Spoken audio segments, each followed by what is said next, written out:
সবাই একটু মারহাবা বলেন না। এই পাশের থেকে একটু মারহাবা বলেন সবাই। বাম পাশ থেকে বলেন। সবাই একসাথে একটু বলেন মারহাবা। একজন কি নারায়ে তাকবীর স্লোগান দিতে পারবেন? কে পারবে? আমি দেই। নারায়ে তাকবীর, নারায়ে তাকবীর। সম্মানিত হাজিরিন, আমি আপনাদের মাঝে হয়তো অনেক দীর্ঘ আলোচনা করতে পারতাম, কিন্তু দীর্ঘ আলোচনা করার সুযোগ নাই, কারণ অনেক রাত হয়ে গিয়েছে। আমি আমার আলোচনা শেষ করব, তবে আমি আপনাদেরকে সংক্ষেপে দুই একটি কথা বলতে চাই। আজকে আপনারা এখানে যারা এসেছেন, আপনারা কি কেউ বলতে পারবেন যে আপনারা আজকে বাড়ি ফিরে যাবেন? কেউ বলতে পারবেন? সুযোগ আছে? এই যুবক ভাইরা, সুযোগ আছে? বলতে পারবেন এই কথা? একটা সময় কিন্তু ছিল যে আমরা যারা যুবক শ্রেণীর মানুষ, আমাদের কিন্তু একটা ধারণা ছিল। কি ধারণা? যে আমরা হয়তো এখন মারা যাব না, যা মন চাই করি, কোনো সমস্যা নাই। বয়স যখন 60-70 হবে, এই বাবাজিদের মতন যখন বয়স হবে, তখন আল্লাহ বিল্লাহ করবো, ঠিক কিনা? আর একটা ট্রেন্ড তো ছিলই যে 50-60 বছর বয়স হইলেই মোটামুটি ভাবে একটা হজ করে আসবো, হজ করে আসলে চিন্তা একেবারে পাক্কাই বন্ধার। আমার আছে কিনা? এমন কিন্তু আছে, ঠিক কিনা? কিন্তু প্রিয় যুবক ভাইয়েরা, আপনারা সকলেই জানেন যে সবাই জোরে বলেন নারায়ে তাকবীর, নারায়ে তাকবীর। জুবায়ের তাশরিফ সাহেবের আগমন, জুবায়ের তাশরিফ সাহেবের আগমন, নারায়ে তাকবীর।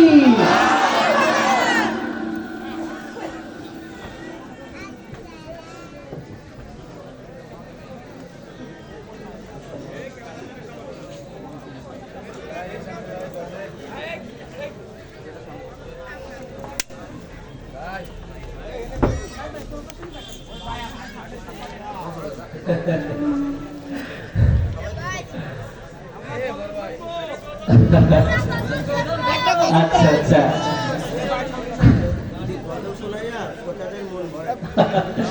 আচ্ছা ঠিক আছে। আপনাদের আজকের প্রধান অতিথি আজকের জুবায়ের আহমদ তাশরিফ সাহেব, উনি বলেছেন একটি গজল গাওয়ার জন্য। আচ্ছা, আপনারাই বলেন কেমন গজল শুনতে চান? আম না নাকি গরম নাকি নরম? হ্যাঁ, গরম। কি হবে বেঁচে থেকে, কি হবে বেঁচে থেকে অযথা বিদ্যা শিখে যদি না গড়তে পারি শোষণবিহীন সমাজটাকে? কি হবে বেঁচে থেকে অযথা বিদ্যা শিখে যদি না গড়তে পারি শোষণবিহীন সমাজটাকে? কি হবে বেঁচে থেকে, কি হবে বেঁচে থেকে, কি হবে বেঁচে থেকে? কি হবে ছাত্র সেজে চুমুখে ছননখানা যদি হয় বিদ্যালয়টা সন্ত্রাসীদের আড্ডাখানা? ঠিক না? কি হবে ছাত্র সেজে চুমুখে ছননখানা যদি হয় বিদ্যালয়টা সন্ত্রাসীদের আড্ডাখানা? এর চেয়ে মরাই ভালো, দেশ ছেড়ে যাওয়াই ভালো, এর চেয়ে মরাই ভালো, দেশ ছেড়ে যাওয়াই ভালো। কি হবে ধোঁকা দিয়ে বিবেকটাকে, কি হবে ধোঁকা দিয়ে বিবেকটাকে? কি হবে বেঁচে থেকে অযথা বিদ্যা শিখে যদি না গড়তে পারি শোষণবিহীন সমাজটাকে? কি হবে বেঁচে থেকে, কি হবে বেঁচে থেকে? কি হবে আলেম হয়ে ইমাম সেজে সমাজেতে পারে যদি সত্য কথা উচ্চ স্বরে না বলিতে? কি হবে আলেম হয়ে ইমাম সেজে সমাজেতে পারে যদি সত্য কথা উচ্চ স্বরে না বলিতে? চাকরি ভয় করো যদি ছেড়ে দাও ওই নগদি, চাকরি ভয় করো যদি ছেড়ে দাও ওই নগদি।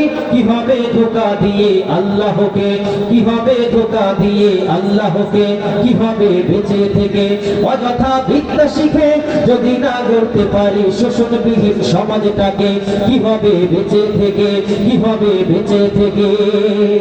কি হবে শ্রেষ্ঠ বীজের উম্মত বলে দাবি করে যদি ওই নবীর চেয়ার কাদিয়ানীরা দখল করে?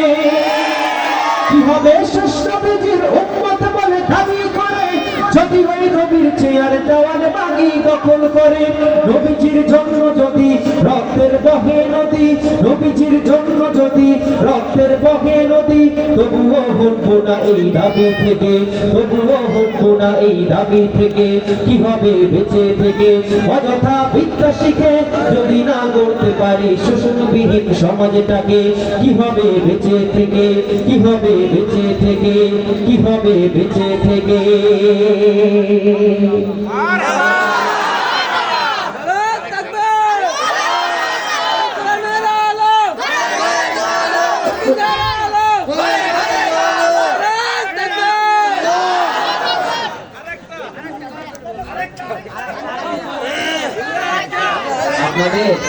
আপনাদের গজলের সম্রাট বসে আছে এখানে, যেমন তার তেলাওয়াত তেমন তার আযান, তেমন তার গজল, তেমন তার বয়ান, ঠিক কিনা?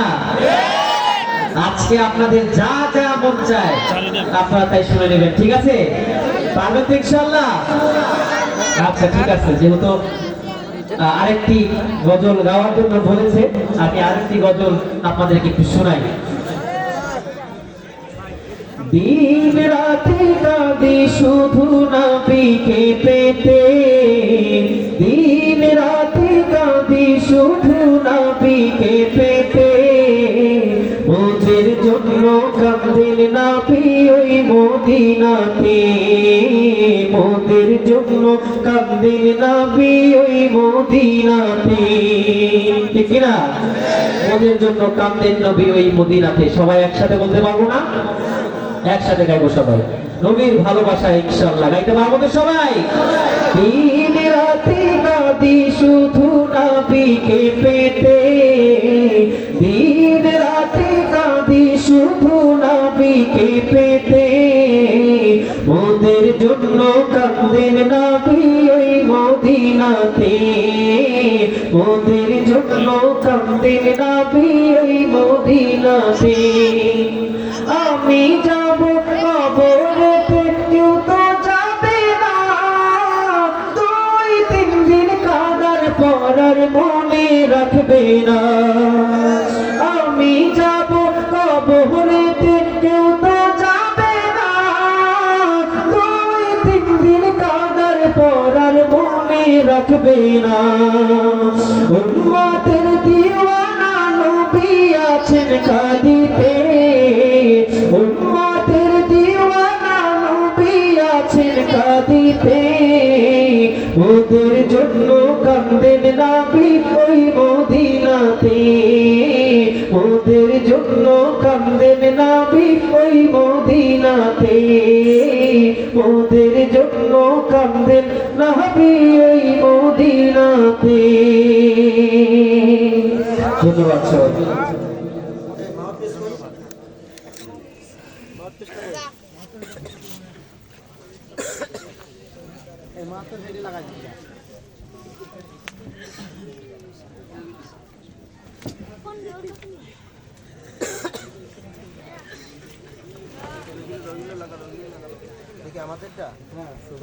হ্যালো, আলহামদুলিল্লাহ, আমরা ধৈর্য সহকারে থাকবো তো ইনশাআল্লাহ? কোনো বিরক্ত হবেন না তো? এই মাহফিল আজকে কতক্ষণ চলবে? ঠিক লাগবে না? থাকবেন তো ইনশাআল্লাহ? আলহামদুলিল্লাহ, দেখা যাবে মধ্যে মধ্যে। তো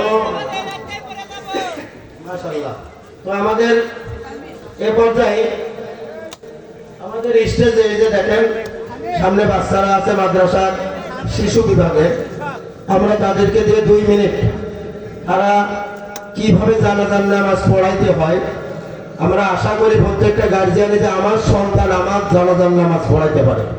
কি এই আশা আছে না? এই আশা রেখে আপনি আপনার সন্তানকে মাদ্রাসায় দিবেন ইনশাআল্লাহ। এখন সেই জানাজার নামাজের প্র্যাকটিক্যাল একটি সিস্টেম আপনাদেরকে দেখাবো। হ্যাঁ, কে পড়াবে জানাজা? দিন ইসলাম। দিন ইসলাম এবার আমাদের সমাপনী গ্রুপের ছাত্র বক্তব্য বিভাগের তার কাছে নিয়ে যাচ্ছি, কোন সিস্টেমে জানাজার নামাজ পড়াতে হয় সে একটু দেখা। হ্যাঁ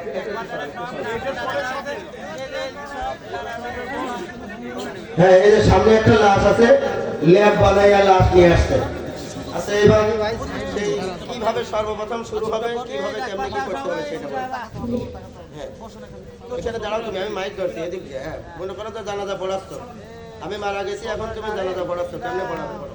আসসালামু আলাইকুম ওয়া রাহমাতুল্লাহ।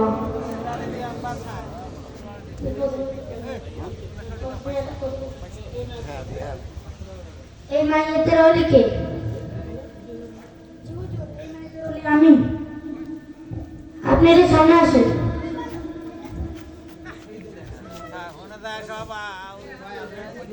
এই মাইয়াতের কয়দিন যাবত নামাজ কাজা হয়েছে? জি হুজুর, আমার এই মায়ের 3 দিন যাবত অসুস্থ থাকার কারণে নামাজ আদায় করতে পারে নাই। ওলি হিসেবে এখন আমার কি করণীয়? এই মাইয়াতের 3 দিনের 15 ওয়াক্ত নামাজের কাফারা আদায় করতে হবে। হুজুর, কাফারা কি? প্রতি ওয়াক্ত কাফারা 100 টাকা করে হলে 15 ওয়াক্ত 1500 টাকা কাফারা আদায় করতে হবে।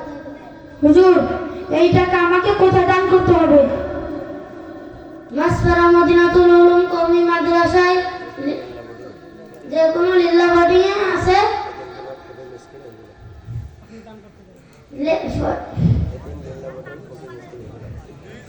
এতিম ফকির মিসকিন লিল্লাহ বোর্ডিং এইগুলাকে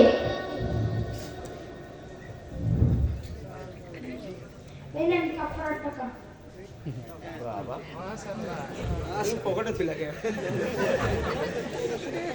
এই রসিদের টাকা নামাজের পরে আপনার নিকট পৌঁছিয়ে দেবো ইনশাআল্লাহ।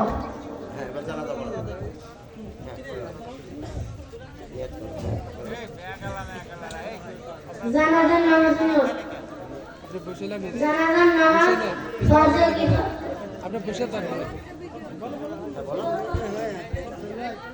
জানাজার নামাজ ফরজে কিফায়া 4 তাকবীরের সহিত এই ইমামের পিছনে এই মাইয়াটার জন্য দোয়া করতেছি। আল্লাহু আকবার। এরা মুক্তাদিরা বলবার, তুমি তো ইমাম। হ্যাঁ, বলো। আমি এখন জানাজা শুরু করব। সবাই একটু আল্লাহু আকবার।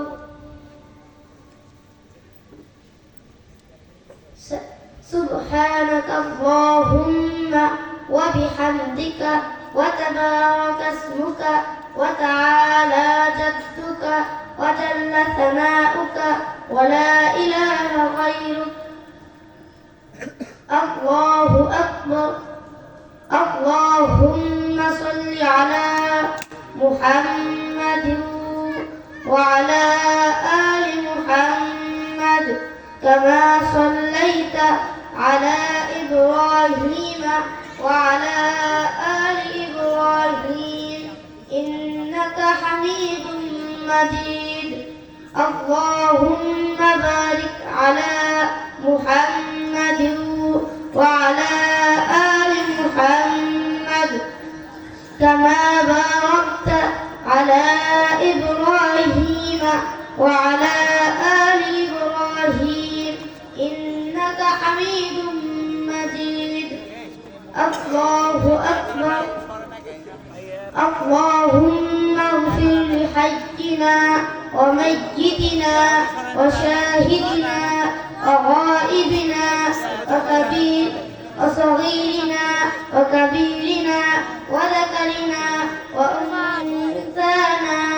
اللهم من أحييته منا فأحيه على الإسلام ومن توفيته منا فتوفه على الإيمان. الله أكبر. السلام عليكم ورحمة الله. السلام عليكم ورحمة الله. সকলে বলে মারহাবা। ভালো লাগছে না? তাহলে কি এনার বাবা যে আছে তার তো মনে একটা আশা আসলো যে আমি মারা গেলে আমার সন্তান আমার জানাজার নামাজ পড়াইতে পারবে, তাই না? এর থেকে বড় পাওয়া কিছু আছে? আলহামদুলিল্লাহ। এ পর্যায়ে আমরা পাগড়ির পর্বটা সারব। মানে কি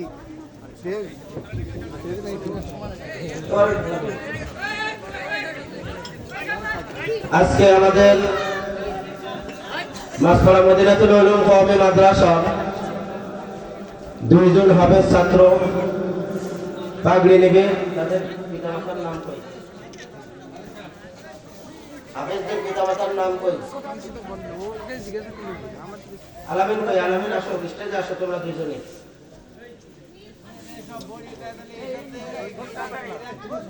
মিরাজুল ইসলাম কই? গাড়ি পাঠাবো নাকি?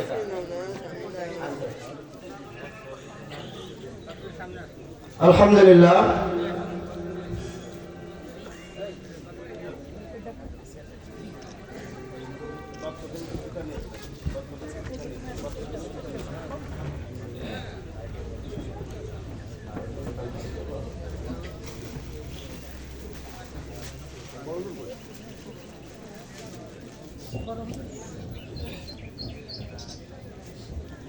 মাহফিলের যিনি সভাপতি মাওলানা আব্দুল হান্নান সাহেব মহাতামিম সাহেব হুজুর, আপনাকে স্টেজে আমন্ত্রণ করছি।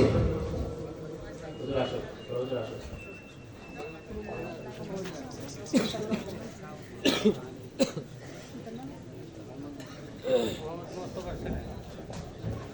আজকে যে ছেলেটি প্রথম পাগড়ি নিচ্ছে,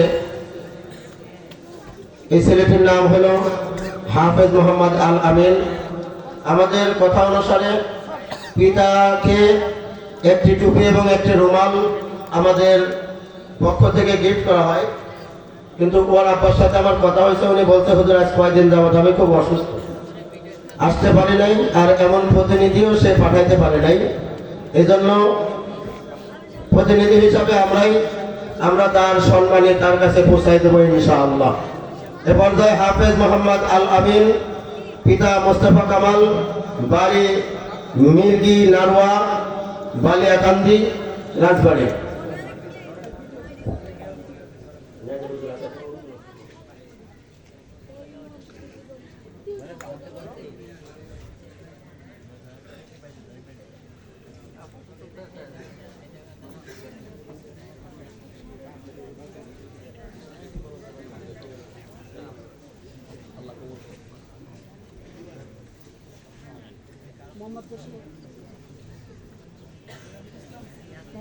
হাফেজ মিরাজুল ইসলাম, পিতা জসিম উদ্দিন, মাসপাড়া, ফাংশন রাজবাড়ি। আলহামদুলিল্লাহ, এই বছরের শেষ মাথায় সামনে ডিসেম্বরে আমাদের আবার আর একটি যে মাহফিল আসছে, সেই মাহফিলে ইনশাআল্লাহ আমরা একাধিক হাফেজ পাগড়ি নেবে, আমাদের এই আশা আমরা রাখি। আচ্ছা, আমাদের মাদ্রাসার সারা বছরের আয় এবং ব্যয় শুধুমাত্র সংক্ষেপে হেডলাইনটুকু আমাদের বর্তমান মহাতামিম সাহেব হুজুর পড়ে শোনাচ্ছে।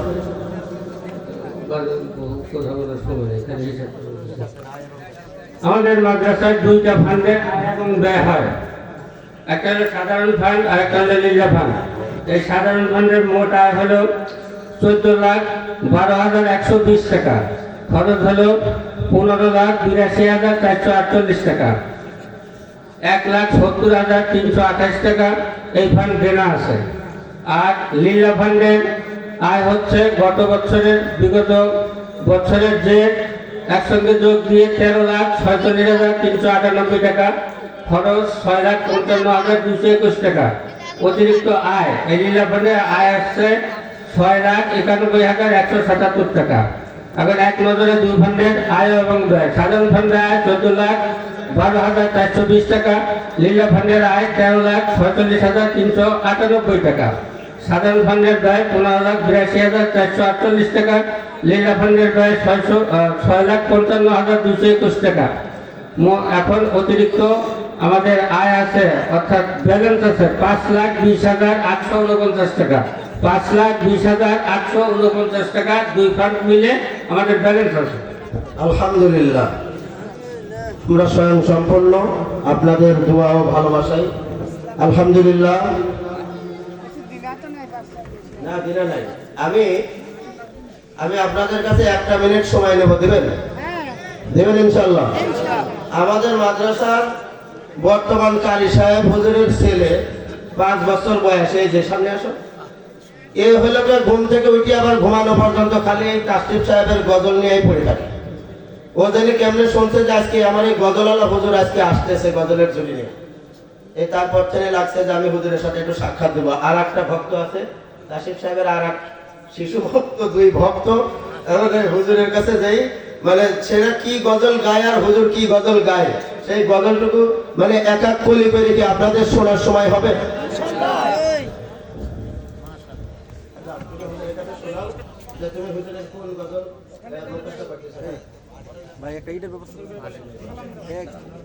আসসালামু আলাইকুম। আমি নবীর পাগল, আমি মদিনা পাগল, আমি নবীর পাগল, আমি মদিনা পাগল। মদিনারি ফুলগুলি মোর, মদিনারি ফুলগুলি মোর নয়নের কাজল। আমি নবীর পাগল, আমি মদিনা পাগল, আমি নবীর পাগল, আমি মদিনা পাগল। আমার মনে নবী নবী, তুই চোখে মদিনার ছবি। আমার মনে নবী নবী, তুই চোখে মদিনার ছবি। আমার মনে নবী নবী, আমার মনে নবী নবী, তুই চোখে মদিনার ছবি। নবীর প্রেমে দিতে রাজি, নবীর প্রেমে দিতে রাজি, নবীর প্রেমে দিতে রাজি, নবীর প্রেমে দিতে রাজি। ওনার মেদান আমি নবীর পাগল, আমি মদিনার পাগল, আমি নবীর পাগল, আমি মদিনার পাগল। আরেকজন আছে, আরেকজন 1-2 করে শুনবো।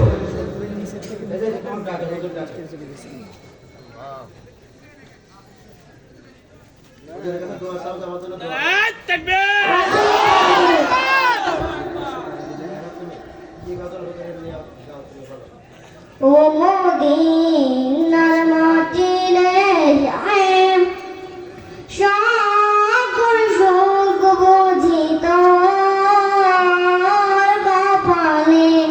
ও মদিনার মাটিরে সকল সুখ বুঝি তোর কপালে। ও মদিনারে তোর বুকে আমার নবী, যার লাগে পাগল সবই, যার তরে হইল সৃষ্টি ত্রিভুবন। কাঁদি আমি সারাক্ষণে, কখন যাব সেখানে। কাঁদি আমি সারাক্ষণে, কখন যাব সেখানে। সহে না সহে না আর পরাণে। ও মদিনার মাটিরে সকল সুখ বুঝি তোর কপালে। ওরে তুই ওকে দিন। সাহস দেখছেন, সাহস আছে না? ভবিষ্যতে কি এর আগে শিল্পী হবে তো ইনশাল্লাহ। আমি দেখতে পাচ্ছি ওরা আন্তর্জাতিক পর্যায়ে শিল্পী হবে কিন্তু। আলহামদুলিল্লাহ, মনের আশা পূরণ হয়েছে তো? মনের আশা পূরণ। যাও এবার দোয়া করি, আল্লাহ তোমাদের বড় বড় হাফেজ আলেম বানাই দিক। সকলে বলে আমিন। আলহামদুলিল্লাহ, সকলের কাছেই এখন অনুরোধ রাখবো, এখানে যারা দাঁড়িয়ে আছেন, সবাই হলো তাসরিফ ভক্ত, এটা ভালো করে বুঝতে পারছি। কারণ উনি যেখানে যাই কেরালাই, গতকালকে আমাদের প্রধান অতিথি সোহমান হুজুর,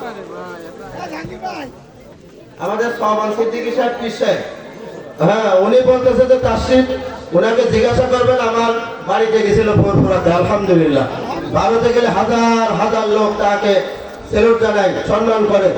আমাদের বাংলাদেশের সম্পদ, আমরাও তাকে সম্মান জানাই। আল্লাহ তাআলা তাকে দ্বীনের দায়ী হিসাবে কবুল করুক, সকলে বলেন আমিন। এ পর্যায়ে মাসপাড়া মদিনাতুল উলুম কওমি মাদ্রাসার 2 দিন ব্যাপী ঐতিহাসিক তাফসীরুল কোরআন মাহফিলের অর্ধশেষ দিন ও আখেরি মুনাজাতের সম্মানিত প্রধান আকর্ষণ, প্রধান বক্তা, উদীয়মান তরুণ আলোচক, সারা বাংলার আলোড়ন সৃষ্টিকারী 2014 সালের আন্তর্জাতিক হিফজুল কোরআন প্রতিযোগিতায় প্রথম স্থান অধিকার প্রাপ্ত আলহাজ হযরত মাওলানা কারি মোহাম্মদ জুবায়ের আহমদ তাশরীফ ঢাকা, হুজুরকে তার মূল্যবান আলোচনা পেশ করার জন্য বিনীত অনুরোধ জানাচ্ছি।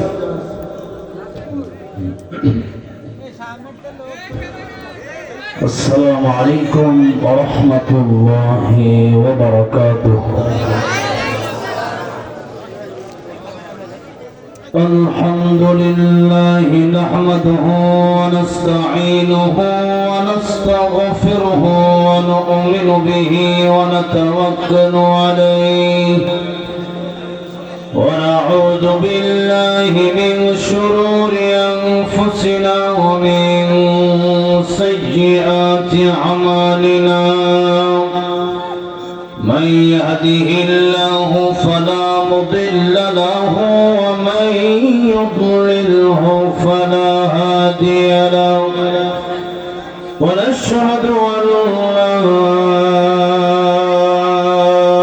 إله إلا الله وحده لا شريك له ونشهد أن سيدنا وسندنا وحبيبنا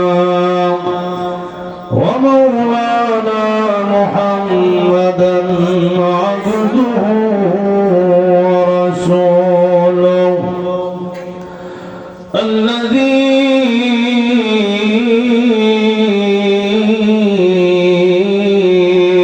أرسله بالحق بشيرا ونذيرا وداعيا إلى الله بإذنه وسراجا منيرا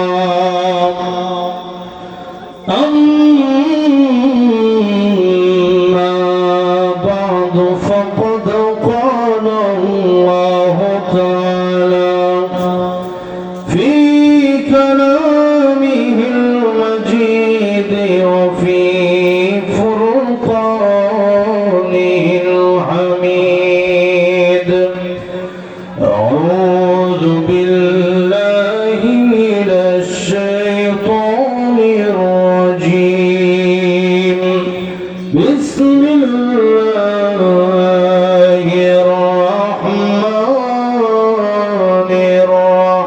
الرحيم إن الساعة آتية أكاد أخفيها لتجزى كل نفس بما تسعى صدق الله العظيم. قال رسول الله صلى الله عليه وسلم الدنيا سجن المؤمن وجنة الكافر أو كما قال النبي عليه الصلاة والسلام. وقال تعالى في شان حبيبه ومحبوبه ومعشوقه مخبرا وآمرا إن الله وملائكته يصلون على النبي يا أيها الذين آمنوا صلوا عليه وسلموا تسليما اللهم صل على محمد وعلى آل محمد كما صليت على إبراهيم وعلى آل إبراهيم إنك حميد مجيد اللهم بارك على محمد وعلى آل محمد كما باركت على إبراهيم وعلى آل إبراهيم إنك حميد مجيد হাজার ব্যথা বেদনার পরে ফিরে আসুনি তুমি আপন ঘরে হাজার ব্যথা বেদনার পরে ফিরে আসুনি তুমি আপন ঘরে দিনের আলো তুমি ছড়িয়ে দিতে চলে গেলে মদিনায় মক্কা ছেড়ে হে রাসূল তোমাকে ভুলি আমি কেমন করে হেরার গুহায় তোমারি ধ্যান আসমান থেকে নামে আল কোরআন ভাঙলো সবার ভুল তোমারি পরে আসলো কোরআনের ছায়া তলে খালিদ ওমর আলী আবু বকর ইসলামী ঝান্ডা নীল যে তোলে আল আমিন তুমি ছিলে চিরদিন সকল মানুষের তরে হে রাসূল তোমাকে ভুলি আমি কেমন করে হে রাসূল তোমাকে ভুলি আমি কেমন করে রাজবাড়ী জেলার অন্তর্গত আসপাড়া মদিনাতুল উলুম কওমি মাদ্রাসা ময়দানে আজ 17 জানুয়ারি 2024 দুই দিন ব্যাপী বার্ষিক তাফসীরুল কোরআন মাহফিলের আজকের দ্বিতীয় দিনের সম্মানিত শ্রদ্ধাভাজন সভাপতি মুআজ্জাজ মুকাররম উলামায়ে কেরাম, প্রধান অতিথি বিশেষ অতিথিবৃন্দ, মুআজ্জাজ মুকাররম উলামায়ে কেরাম ও তালিবুল ইলম ছাত্র ভাইরা, প্রাণপ্রিয় যুবক ভাইরা, আল্লাহর পেয়ারা মুরব্বী বাবাজিরা, পর্দার অন্তরালে বসে আছেন শ্রদ্ধা সম্মানিতা মা ও বোনেরা, আল্লাহ সুবহান মহিয়ান গরিয়ান রব্বে কায়নাতের দরবারে হৃদয়ের গভীর থেকে অসংখ্য অগণিত শুকর আদায় করছি যে মহান রব্বুল ইজ্জাতুল জালাল আমাদেরকে অত্যন্ত দয়া করে মায়া করে ভালোবেসে কোরআনের জন্য কবুল করেছেন, মঞ্জুর করেছেন। এই জান্নাতের বাগানে এত ঠান্ডা, এত কুয়াশার ভিতরে আমাদেরকে বসার তৌফিক দান করেছেন। 2 দিন ব্যাপী প্রোগ্রামের প্রথম দিন আলোচনা করেছেন ফুরফুরা শরীফের ছোট হজরত আলহাজ হযরত মাওলানা আবু নসর আব্দুল হাই মোহাম্মদ সওবান সিদ্দিক আল কুরাইশি দামাত বারাকাতুহুম সুদূর ভারত থেকে আগত। আলোচনা করেছেন গতকাল হযরত মাওলানা মাহবুবুল হক আব্বাসী সাহেব দামাত বারাকাতুহুম, এবং যিনি আমাকে এই মাহফিলটাতে আসার জন্য দাওয়াত দিয়েছেন, অত্যন্ত পরিশ্রম কষ্ট উনি করেছেন। সর্বসময় আমার সাথে যিনি যোগাযোগ রেখেছেন, আমার অত্যন্ত ভালোবাসার মানুষ, কলিজার মানুষ, অত্র মাদ্রাসার সম্মানিত শিক্ষক হাফেজ হযরত মাওলানা মাহমুদুল হাসান নাটোরি দামাত বারাকাতুহুম, হুজুরকে আল্লাহ নেক হায়াত বাড়ায় দেন, বলেন আমিন। অত্যন্ত কষ্ট এই মাহফিলের জন্য উনি করেন। গতবার উনি দাওয়াত করেছেন, এবার আমার মাহফিলের চাপটা একটু বেশি। এরপরে উনি যখন ফোন করেছেন, আমি ওনাকে সাথে সাথে জেদ দিয়ে দিয়েছি। আলেমদেরকে অনেক মূল্যায়ন উনি করেন। সর্বোপরি আল্লাহ পাকের আলিশান দরবারে শুকর আদায় করছি, মুহাব্বতে জবান ছেড়ে আল্লাহ পাকের জবান দিয়ে, আল্লাহ পাকের দেয়া জবান দিয়ে আল্লাহ পাককে খুশি করার জন্য সকলে উচ্চ স্বরে পড়ছি আলহামদুলিল্লাহ। এতগুলো মানুষের আওয়াজ এত আসতে হলে হবে না, মুহাব্বতে জোরে সরে চিৎকার মেরে পড়ছি আলহামদুলিল্লাহ। হযরতে বেলাল রাদিয়াল্লাহু আনহু উনি যখন কালিমা পড়লেন, মুসলমান হলেন, তার মনি বোমাইয়া তারে মারে। হযরত বেলাল রাদিয়াল্লাহু আনহুকে যখন মারে, হযরতে বেলাল রাদিয়াল্লাহু আনহু তিনি উচ্চ স্বরে বলেন আল্লাহু আহাদ, আল্লাহু আহাদ, আল্লাহু আহাদ। হযরতে আবু বকর সিদ্দিক রাদিয়াল্লাহু আনহু তিনি রাস্তা দিয়ে হেঁটে যাচ্ছেন, প্রতিমধ্যে তাকায় দেখে হযরতে বেলালকে মারে।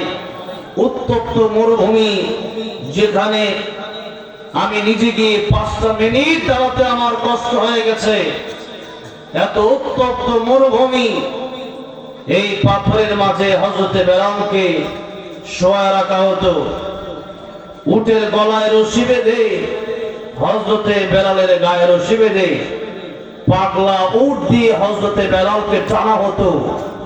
এই কষ্টের কারণে হযরতে বেলালের চামড়া ছেড়ে গোশত দেখা যেত।